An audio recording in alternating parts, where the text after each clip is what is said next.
एक ऐसी अद्भुत कहानी है जो अगर आपने ध्यान से सुन ली तो आपके जीवन की चिंता, डर और उलझने सब दूर हो जाएंगी और आपका मन शांति और प्रसन्नता से भर उठेगा। तो चलिए आज की कहानी की शुरुआत करते हैं। एक समय की बात है, किसी नगर में एक युवक रहा करता था। बहुत ही साधारण सा युवक, लेकिन उसके मन में सवालों का तूफान था। उसे लगता था कि इस दुनिया में हर कोई बस अपने मतलब के लिए जीता है, ना कोई उसका है, ना कोई उसकी परवाह करता है। वो कहता, जब तक लोगों को मेरी जरूरत होती है तब तक वो मेरे साथ होते हैं, लेकिन जैसे ही उनका काम खत्म होता है वो मुझे भूल जाते हैं। ऐसे ही भावनाओं के भंवर में फंसा हुआ वो युवक एक दिन घर छोड़कर निकल पड़ा। चलता गया, अकेला, चुपचाप, विचारों में खोया हुआ। तभी रास्ते में उसे एक आश्रम दिखाई दिया।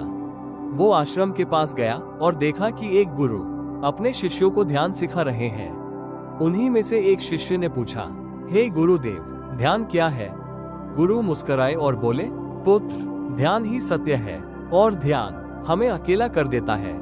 जितना तुम अकेले होते जाओगे उतना ही तुम ध्यान में उतरते जाओगे और यही एकांत तुम्हें सत्य की ओर ले जाएगा। ये बातें सुनकर वो युवक चौंक गया। वो दौड़ा दौड़ा गुरु के पास गया और बोला, हे गुरुदेव, अगर ध्यान अकेलापन है तो मैं तो पहले से ही अकेला हूँ। ना मेरा कोई है, ना मेरी कोई परवाह करता है। क्या मैं सबसे श्रेष्ठ नहीं, क्योंकि मैं तो बिना ध्यान के ही अकेला हूँ? गुरु मुस्कुराए, फिर गंभीर स्वर में बोले, भंते, अगर तुम सच में अकेले होते तो तुम्हारे पीछे तुम्हारा परिवार, तुम्हारे मित्र, तुम्हारे शत्रु, इन सब की छाया क्यों चल रही है? वो युवक पीछे मुड़ा। कोई नहीं था। गुरुदेव, देखिए, कोई नहीं है मेरे पीछे। गुरु बोले, तुम्हारी देह के पीछे कोई नहीं, पर तुम्हारे मन के पीछे तो भीड़ है। पुरानी यादें, दुख, तिरस्कार, अपमान। जब तक ये सब साथ है तब तक तुम अकेले नहीं, और जब तक तुम अकेले नहीं तब तक ध्यान नहीं। वो युवक झुक गया और बोला, हे गुरुदेव, मुझे अपना शिष्य बना लीजिए। मुझे एक साथी चाहिए। गुरु बोले, भंते, तुम यहाँ 30 दिन रह सकते हो, लेकिन एक शर्त है, इन 30 दिनों में तुम्हें ध्यान का अभ्यास करना होगा। युवक ने हामी भर दी। हर सुबह गुरु आते और पूछते, भंते, आज किससे बातें कर रहे थे? वो युवक हैरान होकर कहता, गुरुवर, मैं तो अकेला हूँ, किससे बात करूंगा? गुरु मुस्कुराते और कहते, तो फिर ध्यान लगाओ। धीरे धीरे वो युवक ध्यान में बैठना सीखने लगा। शुरू में तकलीफ हुई, पैर सुन्न हो जाते, विचार भटकते, पुरानी बातें याद आती, कभी नींद आती, कभी विचारों का तूफान आ जाता। वो गुरु से कहता, गुरुवर, मेरा मन नहीं टिकता, मैं प्रयास करता हूँ, फिर भी भटक जाता हूँ। गुरु हंसते और कहते, भंते, यही तो ध्यान है। तुम्हारा मन जितना भागेगा उसे पकड़कर वापस लाना ही ध्यान है। कुछ दिन बीते। अब वो युवक सांसों पर ध्यान देना सीख गया था, पर अब उसे अजीब विचार आने लगे। वो कहता, गुरुवर, मुझे वो बातें याद आने लगी हैं जो मैंने कभी सोची ही नहीं थी। गुरु मुस्कुराए और बोले, भंते, यही तुम्हारे भीतर की भीड़ है।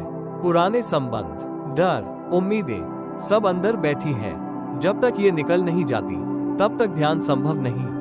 और फिर एक सुबह गुरु डंडा लेकर आए और बोले, भंते, मैंने कहा था भीड़ को बाहर छोड़ाओ, पर तुम हर रोज इन्हें वापस ले आते हो। अगर ये भीड़ कल फिर नजर आए तो तुम्हारा यहाँ कोई स्थान नहीं। युवक हतप्रभ था, किसी को देखा नहीं, फिर भी भीड़।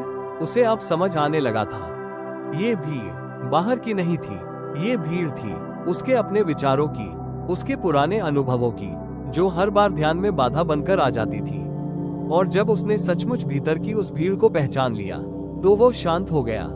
अब वो सच में अकेला था और उसी एकांत में उसे ध्यान मिला, उसे स्वयं की झलक मिली। दोस्तों, शायद हम सब उस युवक की तरह ही हैं। हम सोचते हैं कि हम अकेले हैं, पर हकीकत ये है कि हम भीतर से बहुत भीड़ में हैं। अगर सच में ध्यान चाहिए तो उस भीड़ को पहचानिए और फिर धीरे धीरे उसे विदा कीजिए, क्योंकि जब मन खाली होता है तभी परम सत्य की ध्वनि सुनाई देती है। अगर ये कहानी आपके मन को छू गई हो तो इसे लाइक और शेयर जरूर करें, और ऐसे ही प्रेरणादायक विचारों के लिए सब्सक्राइब करें। मिलते हैं अगली कहानी में।